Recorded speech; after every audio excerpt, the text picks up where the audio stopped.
ስህተት የምትሰራው አንድ ጊዜ ብቻ ነው። ከሞት የምትተርፈው ደግሞ በመሪውና በገደሉ ጫፍ መካከል ባሉ ጥቂት ሴንቲሜትሮች ብቻ።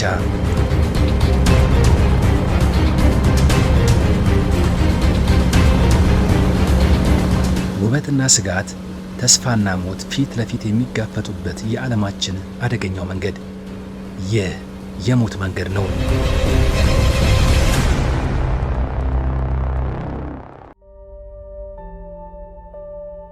በዚህ የሞት ሸለቆ ውስጥ ፍርሃት ብቻ የለም። ይልቁንም በሚያስፈራው ገደል ላይ የሚቀለዱ አስገራሚ ሳቆች አሉ። እንኳን በሰላም መጣችሁ።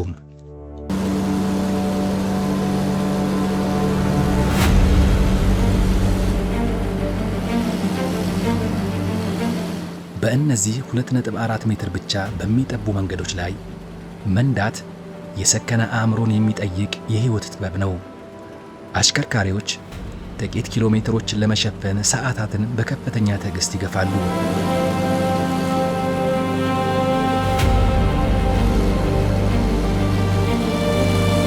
የመንገዱ አስፈሪነት እስከ ምን ድረስ እንደሆነ ለማወቅ ወደ ኋላ መለስ ብሎ ማየት ይበቃል። ቀደም ባሉት ጊዜያት የመንግሥት ሠራተኞች ወደዚህ ሸለቆ ሲመደቡ በሕይወት የመመለሳቸው ነገር እጅግ አጠራጣሪ በመሆኑ የቀብር ማስፈጸሚያ ወጪ አስቀድሞ ይሰጣቸው ነበር። ይህ ሥርዓት መንገዱ ከጉዞ መስመርነት ባለፈ የሕይወትና የሞት ትንቅንቅ መድረክ መሆኑን የሚያሳይ ጥቁር የታሪክ ጠባሳ ነው።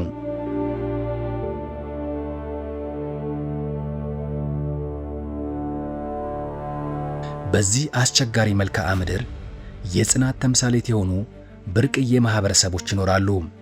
መነሻቸውን ከጊልጊት ሸለቆ ያደረጉት የድራስ ነዋሪዎች የራሳቸውን ሺና የተባለ ቋንቋ ይናገራሉ።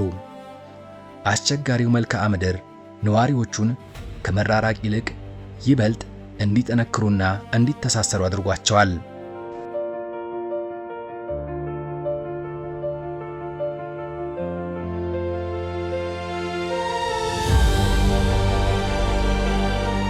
በላዳክ የሚገኘው የቡዲዝም እምነትና በፓንጊ ሸለቆ የሚታየው ሂንዱይዝም ማኅበረሰቡን በአንድነት ያስተሳሰሩ መንፈሳዊ ገመዶች ናቸው።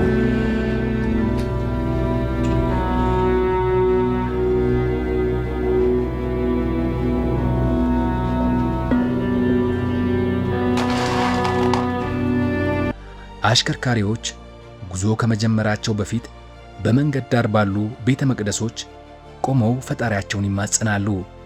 ምክንያቱም የሚያሽከረክሩት መኪናን ብቻ ሳይሆን የተገለሉ መንደሮችን ዕጣ ፈንታ ጭምር ነው።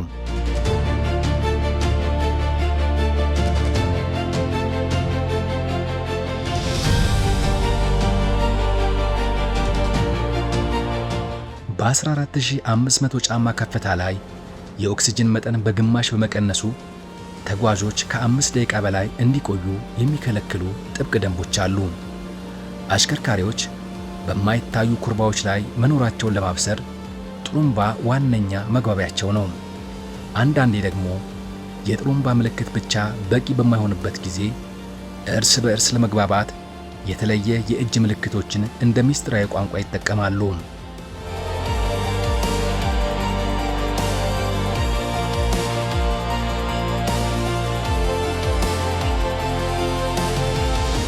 በዚህ አስፈሪ መንገድ ዳር የሚገኙ ማሳሰቢያዎች ከስጋቱ መሃል ፈገግታን ይዘራሉ። ውዴ እወድሃለሁ፣ ግን እንደዚህ አትቸኩል የሚሉ ጥቅሶች በየቦታው ይታያሉ። ሹፌሮቹም ስለ መንገዱ አደገኛነት ሲቀልዱ በዚህ መንገድ ፍሬን አያስፈልግህም፣ ምክንያቱም አደጋ ከመጣ መቆሚያ የገደል ግርጌ ነው ይላሉ። አውቶቡሱ ገደሉ ጫፍ ሲደርስ አንዱ ተሳፋሪ ግራ ገብቶት የማያውቀውን ሃይማኖት ጸሎት ሲያደርስ ሹፌሩ አይዞህ አንተ እንዲህ ከጸለይክማ አምላክ ተገርሞ አውቶቡሱን አየር ላይ ያቆየዋል እያለ በቀልድ ያዝናናቸዋል። ሹፌሮቹ አይዞህ እኔም ዓይኔን ጨፍኜ ነው የምነዳው እያሉ በፍርሃት በራዱ ተሳፋሪዎች ላይ ይቀልዳሉ።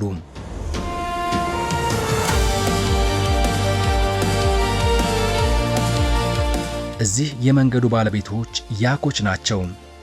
አሽከርካሪዎች ከመኪናቸው ወርደው እንደ ሰው እያነጋገሩ እባክህ ጌታዬ መንገዱን ልቀቅልኝ ብለው ሲለምኑ ማየት የተለመደ ነው።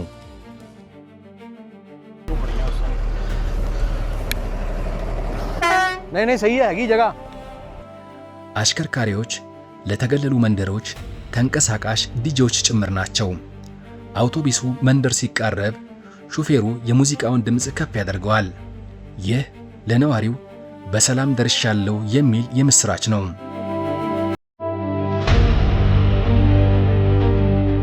ስለ ተራራው ፍቅርና ስለ ጀግናው ሹፌር የሚያወሱት እነዚህ ዜማዎች የመኪናውን ጩኸትና የገደሉን አስፈሪነት ለጥቂት ጊዜ ያስረሳሉ።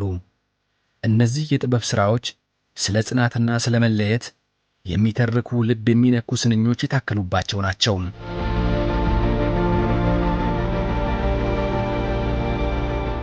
የሂማሊያና የካራኮረም ተራሮች ምንም እንኳን ከፍታቸው አስፈሪ ቢሆንም ከደመና በላይ ሆኖ የሚታየው እይታ ወደር የለውም።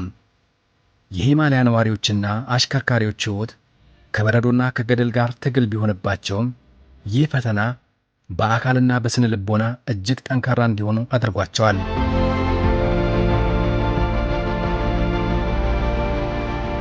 እናንተስ እንዲህ አይነት መንገድ ላይ ለመጓዝ ድፍረቱ አላችሁ ወይስ ለሹፌሩ የቀብር ማስፈጸሚያ ትሰጡታላችሁ?